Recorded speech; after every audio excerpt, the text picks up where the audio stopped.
Hi, my name is John Dobson, Associate Professor of Entrepreneurship.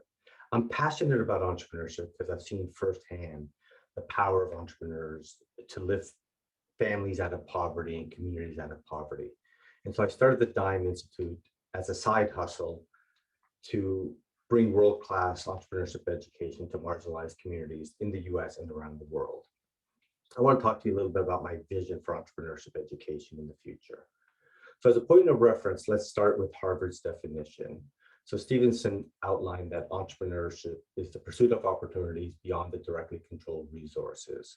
So within that definition, we see three distinct elements. First, that the entrepreneur pursues its opportunity. So there's an agency, individual agency of an entrepreneur. Second, there's a resource constraint. So the entrepreneur often lacks financial and human capital resources, and they have a limited network to resolve these problems. But the entrepreneur works through these limitations and resolves the problem. And the third element within the definition is the element of uncertainty. We are unsure, and the entrepreneur is unsure if the idea is actually going to work. And so that's this element of uncertainty plays into the entrepreneurial process. So how do you embed those into a learning space in entrepreneurship education? So initially, I had my own business as an undergrad. I started it at 20. I successfully ran it for 21 years. After I sold it, I transitioned into academia. I completed my doctorate at the University of Manchester. And then as I started teaching, I was given a course syllabus, which included a business model and a canvas for students to complete. And I noticed something after teaching this for a number of times, that the students were less interested in entrepreneurship at the end of the semester than they were at the beginning. Initially, I blamed it on the students because I was an entrepreneur and I figured it out. And so therefore, if they were entrepreneurs, they could figure it out.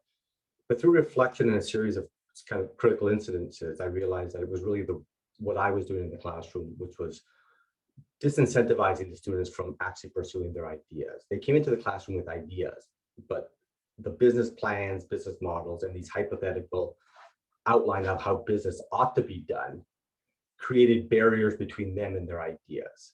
And so as I think about the learning classroom in the future, the learning outcomes shouldn't be hypothetical business plans, and it should focus on solving real problems. And so problem solving skills is a learning outcome.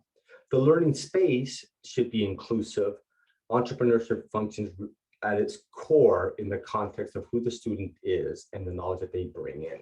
And so we flip the paradigm from a knowledge transfer of the faculty to the student to a construction of knowledge. So students as a learning cohort develop the knowledge to resolve these problems. And they do it by doing concrete actions from others in the classroom that are doing concrete actions, and by working together to resolve these wicked problems.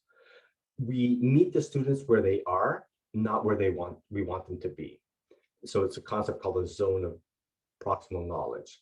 Additionally, if we want students to take risks, we need to separate the profitability of the business with passing and failing the course. And so if we separate those two, we include and incorporate into the classroom this Frank Knightian concept of uncertainty. Entrepreneurs are unsure if their idea is going to work.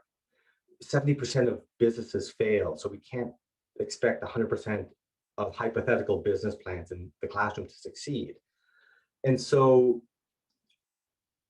the student assessment isn't a hypothetical business plan with hypothetical profitability, but it's concrete actions, skill development, and the tactics that the students are using to resolve these wicked problems, the effort and time spent working on these problems, and the progress towards solving those problems.